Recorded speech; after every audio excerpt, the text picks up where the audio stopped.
अपनी करुणा जल से मेरे जीवन को धो के निर्मल बना।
रहेगा कैसे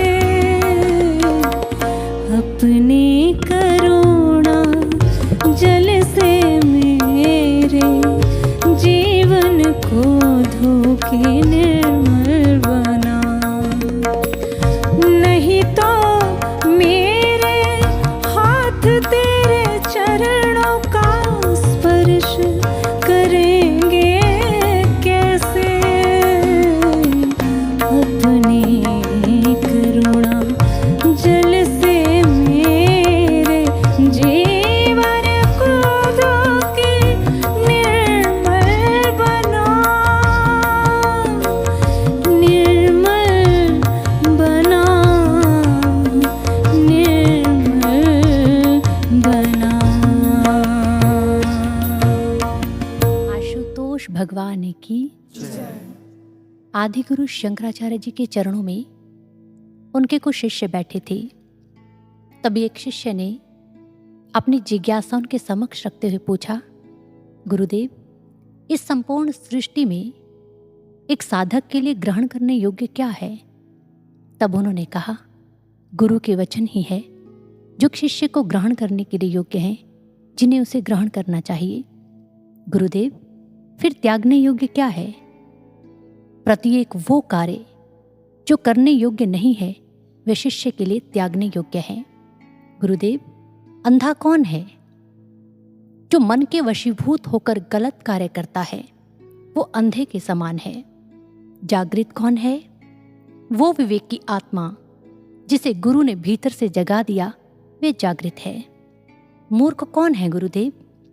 जिसने गुरुदेव से बहुत कुछ सीखा, सुना, लेकिन उसे अपने आचरण में न धारण करने वाला ही सबसे बड़ा मूर्ख है। गुरुदेव, एक शिष्य के लिए संपूर्ण सृष्टि में विष के तुल्य क्या है? गुरु आज्ञा की अवहेलना करना ही एक साधक के लिए विष के समान है। गुरु व शिष्य के बीच के संवाद का सारांश यदि हम देखें तो यही है कि गुरु ही शिष्य के जीवन का आधार है, उसके हृदय की आवाज है। गुरु वह शक्ति, वह सत्ता, या ये कहना अधिक उचित होगा कि वह कृपा है जो सृष्टि पर मनुष्य का कल्याण करने के लिए ही आते हैं। क्योंकि गुरुदेव अथाह शक्ति के पुंज हुआ करते हैं, जिनकी आज्ञा पालन हेतु ये संपूर्ण सृष्टि आंदोलित रहती है। प्रकृति की समस्त शक्तियां मानो उनके द्वार पर हाथ बांधे खड़ी रहती हैं, क्योंकि गुरुदेव मात्र पंच तत्वों से निर्मित देह नहीं होते, वे तो साकार ब्रह्म स्वरूप होते हैं। इसलिए तो कहा है, गुरु है सब देवन के देव, गुरु को को न जानत भेव, करुणा सागर कृपा निधान, गुरु है ब्रह्म रूप भगवान, गुरु है ब्रह्म रूप भगवान। गुरुदेव इस सृष्टि पर साक्षात ब्रह्म के स्वरूप हुआ करते हैं, स्वयं नारायण स्वरूप होते हैं। एक बार किसी जिज्ञासु ने गुरुदेव श्री आशुतोष महाराज जी से पूछा, आप बताएं एक शिष्य अपने गुरु को भगवान की उपमा क्यों देते हैं, उन्हें भगवान तुल्य क्यों मानते हैं? प्रत्युत्तर में गुरु महाराज जी ने उनसे कहा, अच्छा आप ये बताएं, जिस समय एक डॉक्टर एक व्यक्ति का इलाज करता है तब वह मरीज उसे भगवान का स्वरूप क्यों मानते हैं? तब उस व्यक्ति ने कहा, वो इसलिए क्योंकि इस डॉक्टर ने उसे रोग मुक्त कर दिया है, इसलिए वे उस डॉक्टर को भगवान का ही स्वरूप मानते हैं। गुरु महाराज जी ने कहा, बस ठीक इसी प्रकार से जब एक शिष्य गुरु के चरणों में आकर अपना समर्पण कर देता है, तब गुरु भी उसे विषय विकारों के रोगों से मुक्त कर देते हैं, और तब एक साधक, एक शिष्य अपने गुरु को भगवान स्वरूप मानता है। क्योंकि गुरुदेव तो वो दिव्य विभूति होते हैं जो इस धरती पर आकर शिष्य का संपूर्ण विकास करने में सक्षम होते हैं।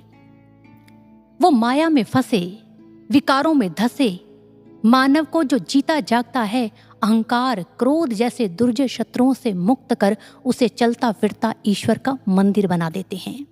और जानते हैं, उसके तमस भरे हृदय में परमात्मा की परम ज्योति को जलाकर वेदों की सुक्ति हृदय मंदिरस्थी को साकार कर दिखाते हैं। ऐसे गुरुदेव को अपने जीवन में पाकर एक शिष्य का हृदय कह उठता है, गुरु जैसा ना ही कोई जग में, गुरु सृष्टि के आधार, सकल ब्रह्मांड छिपा गुरु में, गुरु वेद ग्रंथ का सार।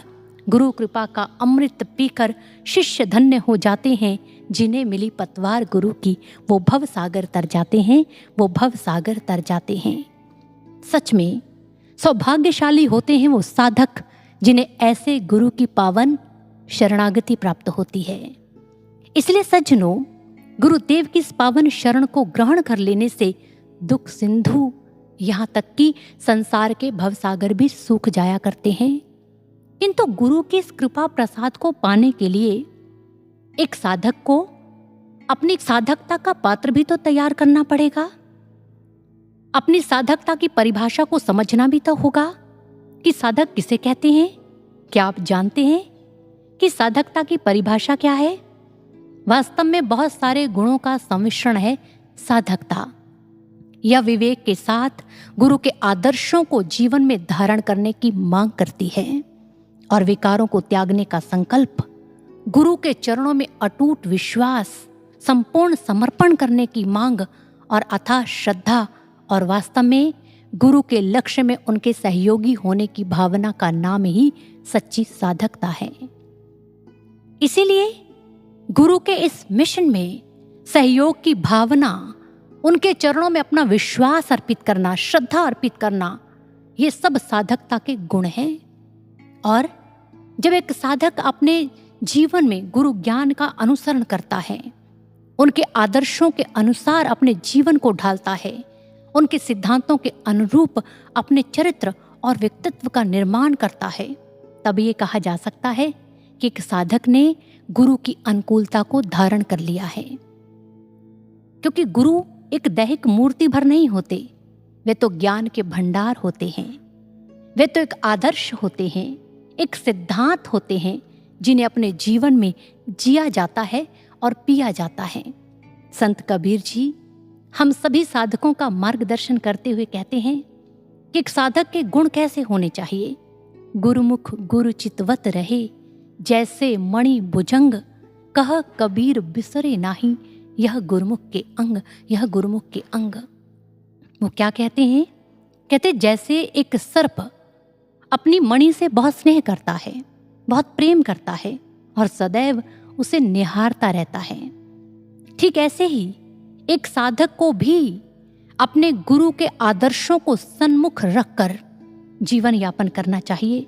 उनके सिद्धांतों को कभी अपने जीवन में विसारना नहीं चाहिए।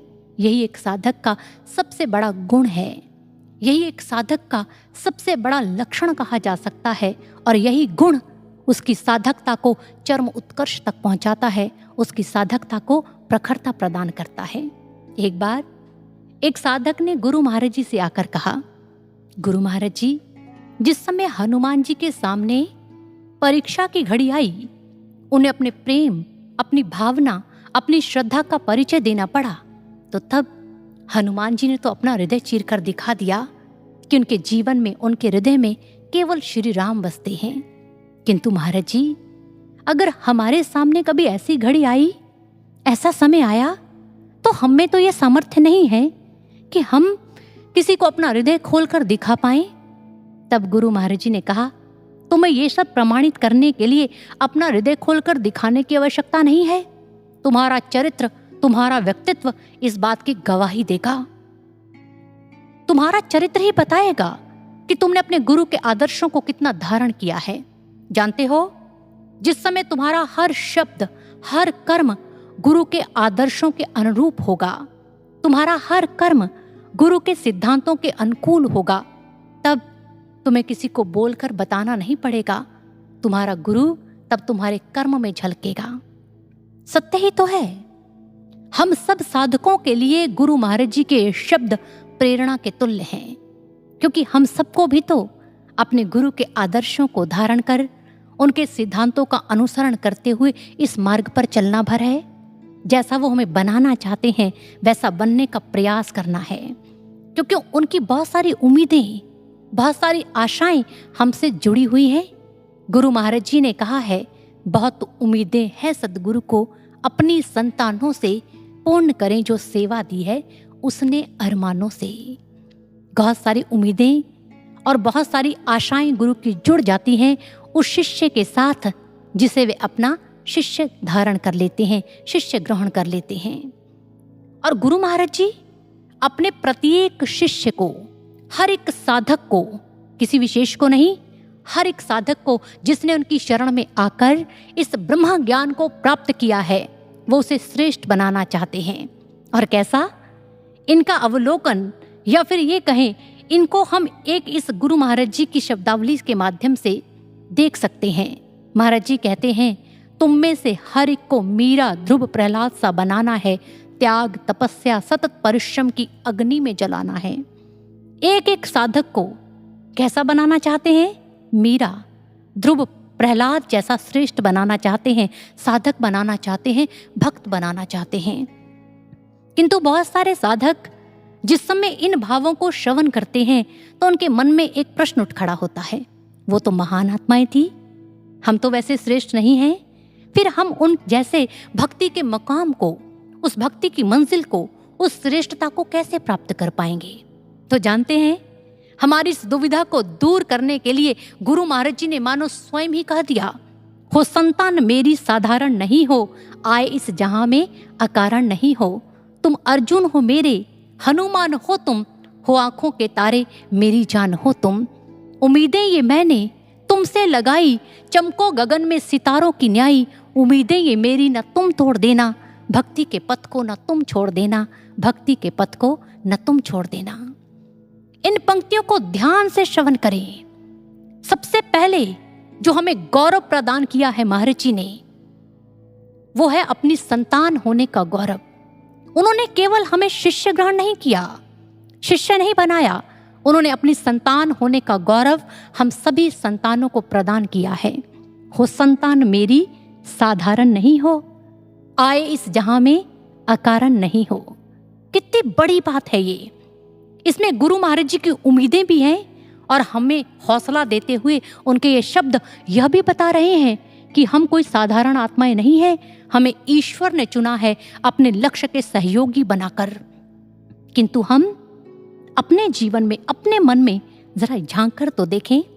हम कई बार जो प्रेम गुरु महाराज जी हमसे करते हैं, जो उम्मीदें उन्होंने हमसे लगा रखी हैं, हम उन्हें भूलकर, उनके प्रेम को भूलकर, उन्हें भूलकर लोगों को देखते हुए जब इस भक्ति के मार्ग पर चलते हैं तो कई बार लोगों की बातों को सुनकर या उन परिस्थितियों से घबराकर इस भक्ति मार्ग को छोड़ने का निर्णय भी कर लेते हैं।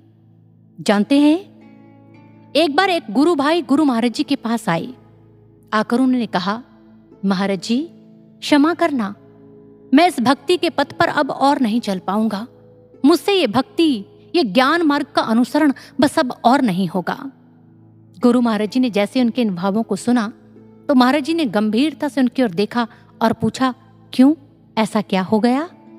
तब उस गुरु भाई ने कहा, गुरु महाराज जी, अब लोगों की बातें मुझसे सहन नहीं होती। जब मैं आश्रम में आता हूं भक्ति के इस पथ पर चलता हूँ, सेवा कार्य करता हूँ, तो लोग तरह तरह से मेरी बातें करते हैं। तरह तरह की परिस्थितियां मेरे सामने आती हैं जिन्हें अब मैं फेस नहीं कर पाऊंगा, जिनका सामना अब मुझसे नहीं होगा। इसलिए क्षमा करना, अब मैं और इस ज्ञान मार्ग पर, भक्ति मार्ग पर नहीं चल पाऊंगा।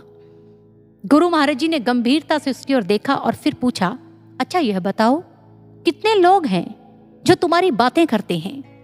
उस गुरु भाई ने थोड़ा सा सोचकर उत्तर देते हुए कहा, यही कोई 8-10 लोग होंगे।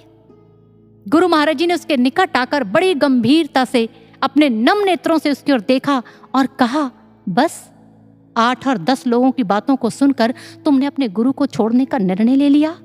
जानते हो, जब से मैंने इस मिशन का आरंभ किया है तब से लेकर आज तक ना जाने कितने लोग मेरा विरोध करते हैं, तरह तरह की मेरे लिए बातें करते हैं, किंतु उन सब परिस्थितियों को देखकर, उन बातों को सुनकर मैंने तो कभी नहीं कहा कि इस प्रकार से मैं तुम सबको छोड़कर चला जाऊंगा, जिस मिशन को मैं अधूरा छोड़कर चला जाऊंगा। फिर तुम उन लोगों को देखकर इस भक्ति पथ पर क्यों चलते हो? अपने गुरु को देखकर इस मार्ग पर क्यों नहीं चलते? सज्जनों, गुरु महाराज जी के ये वचन केवल उस साधक के लिए नहीं है, उस गुरु भाई के लिए नहीं है, अपितु हम सब साधकों के लिए हैं जो इस ज्ञान मार्ग पर चल रहे हैं। हम भी तो इस मार्ग को कभी इतना कठिन समझ लेते हैं कि इस पर चलना हमें दुश्वार लगता है। हमें लगता है कि अब इस मार्ग पर चलना तो असंभव सा हो गया है। जानते हैं ऐसा क्यों होता है? कहते हैं कि ये भक्ति का मार्ग कठिन से कठिनतम भी है और देखा जाए तो सरल से सरलतम भी है। कैसे? मार्ग एक कठिन भी और सरल भी, ये कैसे हो सकता है? जानते हैं कैसे? कहते हैं कि जिस समय एक साधक संसार को देखकर, लोगों को देखकर, अन्य लोगों की बातें सुनते हुए, परिस्थितियों को देखते हुए इस मार्ग पर चलने का प्रयास करता है, तो ये भक्ति का मार्ग, ये ज्ञान का मार्ग उसके लिए कठिन से भी कठिनतम बन जाता है। याद रखना इस बात को। और वहीं अगर एक साधक केवल अपने जीवन में, अपने मन में अपने गुरु को धारण कर, गुरु को ही लक्ष्य मानकर, गुरु को ही अपना सिद्धांत मानकर इस भक्ति मार्ग पर चलता है, तो उस साधक के लिए, उस भक्त के लिए ये मार्ग जो है वो सरल से भी सरलतम हो जाता है। उसे किसी कठिनाई का सामना नहीं करना पड़ता। इसलिए सज्जनों, हम सबको इस मार्ग पर चलना है, उसके लिए हमें दृढ़ संकल्प धारण करना पड़ेगा। कैसा दृढ़ संकल्प? तुम्हारी शपथ, हम निरंतर तुम्हारे चरण चिन्ह की राह चलते रहेंगे, ऐसा संकल्प लेकर चलना है। यहां पर रुककर थोड़ा सा विचार कर लें। चलने का संकल्प तो है इस पंक्ति में, लेकिन साथ ही साथ बीच में एक शब्द है, निरंतर। निरंतरता का अर्थ समझते हैं आप? निरंतरता का अर्थ होता है समर्पण, ऐसा चिंतन, ऐसी गति, ऐसी मति जिसमें ना कोई अड़चन हो, ना कोई अटकन, ना कोई रुकावट हो, ना कोई थकावट, बस निरंतर चलने का उत्साह साधक के मन में हो। और ऐसी निरंतरता साधक के जीवन में होनी चाहिए यदि वे अपने भक्ति के पथ की मंजिल को प्राप्त करना चाहता है। संत कबीर जी ने हम सभी साधकों का मार्गदर्शन करते हुए एक सुंदर बात कही। उन्होंने एक एग्जाम्पल देकर हमें समझाने का प्रयास किया कि साधक का जज्बा, साधक की निरंतरता, साधक का जो उत्साह है वो कैसा होना चाहिए। उन्होंने कहा, गही टेक छोड़े नाही, जीव चोच जल जाए, ऐसी तपत अंगार है, ताही चकोर चबाई। उन्होंने एक चकोर रूपी पक्षी का उदाहरण दिया। वह कहते हैं कि चकोर रूपी पक्षी अपने जीवन में अपने प्रण को, अपनी प्रतिज्ञा को कभी छोड़ता नहीं है। भले ही उसकी जीभ और चोंच जो है वो जल जाए, जीभा और उसकी चोंच जल भले जाए, पर वो अपने प्रण को त्यागता नहीं है। ऐसा है चकोर रूपी पक्षी का प्रण। वो हम सभी साधकों को मानो उपदेशित करते हुए कहते हैं कि हे साधक, ज्ञान पथ पर चलते हुए तुम भी ऐसा उत्साह, ऐसा ही साहस अपने जीवन में, अपने मन में लेकर चलना कि तुम्हारा भी जो साहस है कभी छूटे ना। तुम्हारे जीवन में भी विघ्न रूपी बाधाएं, परिस्थितियां कितनी ही क्यों ना आए, लेकिन तुम इस पथ को कभी छोड़ने का निर्णय मत लेना। उत्साह के साथ सदैव इस मार्ग पर चलना, क्योंकि कहते हैं हर हवा जैसे कोई तूफान है, बढ़ता हुआ हर कदम जैसे इम्तिहान है, देख बाधा रास्ते की मोड़ ना लेना कदम, मुश्किलों से जो ना हारे शिष्य की पहचान है, मुश्किलों से जो ना हारे शिष्य की पहचान है। जो साधक मुश्किलों से हारता नहीं है, अपने मार्ग को छोड़ता नहीं है, वही वास्तव में साधक है, वही एक सच्चा शिष्य है। इसलिए साधकों, हम सभी को इस मार्ग पर चलने का प्रण धारण करना है, क्योंकि हर वो विचार जो हमें गुरु से विमुख कर दे, भाव हर वह विचार जो गुरु भक्ति के मार्ग से भटकाने वाला, भरमाने वाला, डराने वाला हो, उसका त्याग करने में ही साधक की साधकता है। शिष्य का शिष्यत्व है उसका त्याग करने में ही, क्योंकि इस भक्ति के पथ पर चलते हुए हमें सकारात्मक विचारों की आवश्यकता होती है, पॉजिटिव एनर्जी की आवश्यकता होती है। एक राइटर हुए हैं जेम्स मार्टिन, वे कहते हैं कि जीवन रूपी गाड़ी को अध्यात्म रूपी पटरी पर गति देने के लिए हमें शुद्ध विचारों की आवश्यकता होती है, क्योंकि ये भक्ति का पथ दिव्य है और विचार यदि शुद्ध होंगे तभी तो विश्व शांति के दिव्य सफर के अनुगामी बन पाएंगे, तभी तो इस भक्ति पथ पर गति से चल पाएंगे। इसलिए एक साधक को सतर्क होकर इस मार्ग पर चलने की आवश्यकता होती है, ताकि उसके जीवन में कभी नकारात्मकता, संशय और अविश्वास रूपी विकार आकर घुसपैठ ना कर जाए। विकार और विषयों का स्वभाव जो है, उसके विषय में हमें समझाते हुए संत कहते हैं, वे कहते हैं, मन नहीं छारे विषय रस, विषय न मन को छारी, इनका यही स्वभाव है, पूरी लागी आरी। वो समझाते हैं कि मन का ये स्वभाव होता है कि विषयों की ओर बड़ी सहजता से आसक्त हो जाता है, और जानते हैं फिर ये विषय जो होते हैं ये साधक को सहजता से छोड़ते नहीं हैं। इसलिए साधक को सतर्क रहकर अपने मन की गतिविधियों पर दृष्टि रखने की आवश्यकता होती है।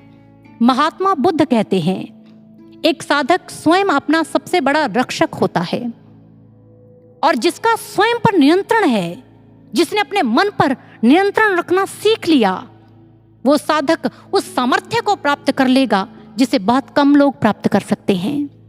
क्योंकि हमारे मन में उठने वाले विचारों का सबसे पहले हमें स्वयं को पता चलता है, और फिर उन्हें सही डायरेक्शन देना, सही दिशा देना हमारा ही तो कर्तव्य है। क्योंकि गुरु महाराज जी कहते हैं, संशय कभी एक दिन में किसी के मन में नहीं आता, सबसे पहले प्रश्न पैदा होता है, फिर धीरे धीरे करते करते एक के बाद एक उन प्रश्नों की परत बनती चली जाती है। एक समय आता है जब वो परत शिष्य और गुरु के मध्य एक दीवार का रूप धारण कर खड़ी हो जाती है। तब जानते हो साधक की हालत कैसी होती है? जैसे एक दीमक लगने से लकड़ी की हो जाती है। वो लकड़ी बाहर से तो हमें बड़ी सुंदर प्रतीत होती है, लेकिन जैसे ही एक हल्का सा प्रहार उस लकड़ी पे किया जाता है तो वो तिनका तिनका बिखर जाती है। ठीक ऐसे ही जिस साधक के मन में संशय रूपी दीमक लग गया है, उसके जीवन में भी छोटी छोटी परिस्थितियां, छोटे छोटे विचार उसे तोड़कर रख देते हैं। मानो कांटे का प्रहार भी उसे तीर भाले के समान लगता है। और वहीं यदि विचार सकारात्मक हों, पॉजिटिव हों, और साधक के जीवन में परिस्थितियां चाहे जैसी भी हों, विचार यदि सकारात्मक हैं, शुद्ध हैं, तो उसे तीर भाले का प्रहार भी मानो उसके ऊपर प्रहार करके मुड़ जाता है, उसका कुछ बिगाड़ नहीं पाता। इसलिए हम सब साधकों को एक बात याद रखनी होगी, गुरुदेव की कृपा से जो ब्रह्म ज्ञान हमें प्राप्त हुआ है, जो सारी सृष्टि का सार है, वो ज्ञान जो हमें प्राप्त हुआ है और ये पावन दरबार जो हमें प्राप्त हुआ है, ये कल्प वृक्ष की मानिंद है। कल्प वृक्ष का अर्थ समझते हैं? जिसकी छाया में बैठकर जो मांगोगे वही मिलता है। भाव सब इच्छाएं पूर्ण होती हैं। बस ठीक इसी प्रकार से ये ज्ञान और ये दरबार भी कल्प वृक्ष की मानिंद है, और यहाँ जैसा सोचेंगे वैसा बन जाएंगे। विचार यदि श्रेष्ठ होंगे तो तब शुभ्रता के शिखरों को प्राप्त करते देर नहीं लगेगी, और वहीं अगर हमारे विचार नकारात्मक हैं तो तब पतन की खाइयों में गिरते चले जाएंगे। इसलिए जीवन में सद्विचार, सद आचार और सद्व्यवहार को धारण करें। महात्मा यरथोस्त्र अक्सर जनमानस का आवाहन करते हुए कहते थे, आओ ईश्वर की सेना में सम्मिलित हो जाओ, शामिल हो जाओ। उनके इस आवाहन को सुनकर एक सज्जन उनके पास आए और आकर कहने लगे, हे महात्मन, ईश्वर की सेना में आकर क्या करना होगा? तब उन्होंने कहा, श्रेष्ठता को धारण करना पड़ेगा। श्रेष्ठ विचार, श्रेष्ठ व्यवहार और श्रेष्ठ कर्मों को धारण करना होगा। जो साधक ऐसी श्रेष्ठता को धारण कर इस भक्ति के पथ पर चलेगा, उसे भक्ति के पथ की मंजिल जरूर मिलेगी। जानते हैं, हमारे विचारों के आधार पर भी हमारे चरित्र और व्यक्तित्व का निर्माण होता है। विचार हमारे जीवन को संचालित करने में एक बहुत बड़ी भूमिका अदा करते हैं, या यूं कहें कि हमारा हर कार्य विचारों से प्रभावित होता है। इसलिए जो साधक नकारात्मक नहीं, सकारात्मक दृष्टिकोण रखता है, हालातों को तोड़कर नहीं जोड़कर देखता है, वही साधक है, वही सच्चा शिष्य है। और ऐसा ही साधक अपने गुरु के चरणों में अपना दृढ़ विश्वास कायम कर पाता है, अपना दृढ़ विश्वास रख पाता है। और विश्वास तो उस पक्षी के समान है जो रात्रि के अंधकार में भी भोर की अनुभूति करता है और चहचहाता रहता है। विश्वास हर परिस्थिति में हमारी हिम्मत और ताकत को बढ़ाता रहता है। विश्वास, गुरु महाराज जी कहते हैं, श्वास की तरह है। जैसे श्वास के बिना जीवन नहीं, जीवन की कल्पना ही नहीं की जा सकती श्वास के बिना, ठीक ऐसे ही विश्वास के बिना एक भक्ति की मंजिल को प्राप्त करने की कामना भी नहीं की जा सकती, कल्पना भी नहीं की जा सकती। एक बार सुकरात जी के सानिध्य में उनके शिष्य बैठे थे। उन्होंने उनसे पूछा, गुरुदेव, हमें बताएं कि हम आपके इस मार्ग पर चलते हुए आपकी सेवा अच्छे से कैसे कर पाएंगे। तब सुकरात जी ने उनकी ओर देखा और कहा, बस अपना ध्यान रखना। शिष्यों ने पुनः उनसे पूछा, गुरुदेव, हम आपकी बात का अर्थ नहीं समझ पाए, कृपया हमें समझाने का प्रयास करें। तब सुकरात जी ने कहा, उन्होंने कहा, अपनी श्रद्धा और विश्वास को बनाए रखना, क्योंकि आज श्रद्धा है, आज विश्वास है और सदैव दृढ़ रहे, ये दोनों अलग अलग बातें हैं। हमने इतिहास में कई नाम सुने हैं। महासिंह का नाम हम सब जानते हैं, गंगू का नाम हम सब जानते हैं। उनकी पहले अपने गुरु के चरणों में दृढ़ विश्वास और श्रद्धा थी, लेकिन बाद में वो इसको कायम नहीं रख पाई। उनका ये विश्वास दृढ़ नहीं रह पाया, इसलिए भक्ति के पथ से भटक गए, भक्ति की मंजिल को प्राप्त नहीं कर पाए। किंतु दूसरी ओर मीराबाई, प्रहलाद, माता शबरी, हनुमान जी, इनका विश्वास ही तो था जो वानर कुल में उत्पन्न हुए हनुमान जी को भक्त शिरोमणि बना गया। भक्तिमती मीरा की उपाधि मीरा को प्राप्त हो गई। भील जाति की कन्या माता शबरी भक्तिमती शबरी बनकर समाज के सामने उभर गई और असुर कुल में उत्पन्न हुए प्रहलाद जी को भक्त प्रहलाद की उपाधि प्राप्त हो गई। जानते हैं, गुरु महाराज जी कहते हैं कि प्रहलाद की रक्षा इसलिए नहीं हुई कि उसकी भक्ति अपने चरम को पहुंच गई थी, उसने अपनी भक्ति के शिखर को प्राप्त कर लिया था। नहीं, अपितु उसका जो विश्वास था कि मेरे श्री हरि जो कण कण में है और वो कण कण से मेरी रक्षा जरूर करेंगे, बस प्रहलाद का यही विश्वास उसका रक्षा कवच बन गया और यही विश्वास उसे भक्त की उपाधि दे गया, भक्ति की मंजिल को प्राप्त करवा गया। इसलिए साधकों, हमें भी अपने गुरु के चरणों में ऐसे विश्वास की आवश्यकता है, और जो साधक अपने गुरु के प्रति ऐसे दृढ़ विश्वास को कायम कर पाते हैं, उनके चरणों में ऐसा विश्वास रख पाते हैं, उन्हें गुरु कृपा अवश्य प्राप्त होती है। ऐसी ही एक अनुभूति है एक गुरु भाई के जीवन की, जो प्रॉपर्टी डीलर का काम करते थे। उनके जीवन में एक दिन ऐसी परिस्थिति आई कि उन्होंने एक बहुत सुंदर मकान बनाया, जिसमें अपनी सारी पूंजी लगा दी। अपनी सारी पूंजी लगाने के पश्चात बैंक से लोन भी उठा लिया। मकान बनकर बहुत सुंदर तैयार हो गया, लेकिन ये क्या, महीने पर महीने गुजरते चले जा रहे थे कि मकान था सेल होने का नाम नहीं ले रहा था। अब घर के हालात बिगड़ने लगे, परिस्थितियां बिगड़ने लगी, उनकी पत्नी परेशान रहने लगी। एक दिन उसे परेशान देखकर एक पड़ोसन उनके पास आई और आकर परेशानी का कारण पूछा। उन गुरु बहन जी ने अपनी परेशानी का कारण उस पड़ोसन के सामने रख दिया। पड़ोसन ने सुना तो कहा, मुझे लगता है कि आपका काम किसी ने बांध दिया है, इसलिए मैं तो कहती हूँ किसी पंडित के पास जाओ और जाकर अपना काम खुलवाने का कोई उपाय कर लो। पत्नी को बात जच गई। शाम को वो गुरु भाई घर आए। हम जैसे ही घर आए तो आते ही पत्नी ने उनसे कहा, मुझे लगता है हमें किसी पंडित से कोई परामर्श कर लेना चाहिए। गुरु भैया ने सुना तो क्रोध में मानो अपनी पत्नी को डांटते हुए कहने लगे, मेरी बात कान खोल कर सुन लो, ये शीश गुरु महाराज जी के चरणों में झुका है तो बस उन्हीं के चरणों में झुका रहेगा, किसी अन्य के लिए मेरे जीवन में कोई स्थान नहीं है। मकान बिक जाए या ना बिके, घर के हालात संवर जाएं या ऐसे ही रहें, मुझे चाय की दुकान लगाकर अपने घर का गुजारा करना मंजूर है, पर अपने महाराज जी के अतिरिक्त कहीं और जाना मंजूर नहीं है। पत्नी ने कहा, ठीक है। कुछ दिन फिर ऐसे ही व्यतीत हो गए। उन्हें एक शादी पे जाना था, वो शादी पे चले गए। शादी से लौटते वक्त पत्नी ने कहा, सुनिए, शादी में जो पंडित जी आए थे ना, मैंने उनसे बात की थी, उन्होंने मुझे कुछ उपाय बताए हैं। भैया ने पंडित जी का नाम सुना तो आवेश में आकर, क्रोध में आकर कहने लगे, तुम फिर पंडित जी की बातों को मानने लगी हो। उसने कहा, अरे पहले उपाय सुन तो लो, क्या कहा है उन्होंने।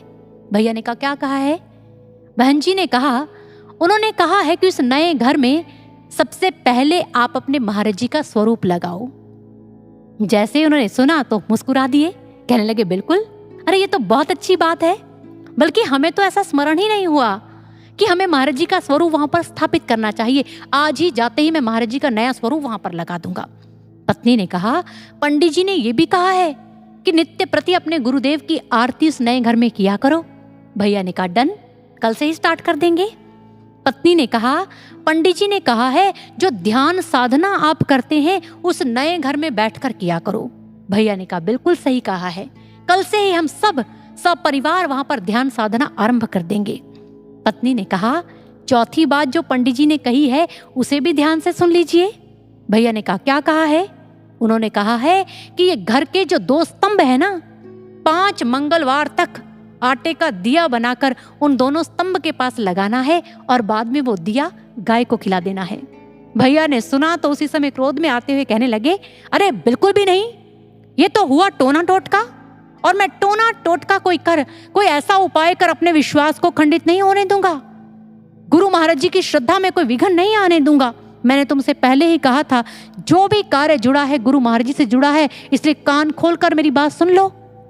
मकान बिक जाए या खंडर हो जाए, लेकिन मैं अपने गुरु के प्रति विश्वास को खंडित नहीं होने दूंगा। केवल गुरु ही मेरे जीवन में है और गुरुदेव ही रहेंगे, और मुझे उन पर और उनकी कृपा पर पूर्ण विश्वास है। सत्य ही तो है। साधक का विश्वास जानते हो कैसा होना चाहिए। मृत्यु का भय भी साधक की निष्ठा को डिगा नहीं सकता। शैतान कितना ही विकराल हो, उसको हिला नहीं सकता। आंधियों में विश्वास का दीपक जो हृदय में जलाएगा, वही तो आशुतोष का फिर परम शिष्य कहलाएगा। वही तो आशुतोष का फिर परम शिष्य कहलाएगा। विश्वास की परख तो विपरीत परिस्थितियों में ही होती है। इसलिए आज उन गुरु भाई के जीवन में परिस्थितियां भले ही विपरीत हैं, लेकिन वो अपने विश्वास को डगमगाने नहीं दे रहे। अपने गुरु के प्रति आस्था को, विश्वास को खंडित होने नहीं दे रहे। उन्हें अपने गुरु पर पूर्ण विश्वास है, और जानते हैं उनका ये विश्वास, उनकी ये श्रद्धा रंग लेकर आई। कुछ ही दिन बीते थे साधना करते हुए, आरती करते हुए उस नए घर में, कि मकान जो था अच्छे दामों से सेल हो गया। घर के हालात पहले से भी ज्यादा बढ़िया हो गए, सब कुछ बहुत अच्छा हो गया।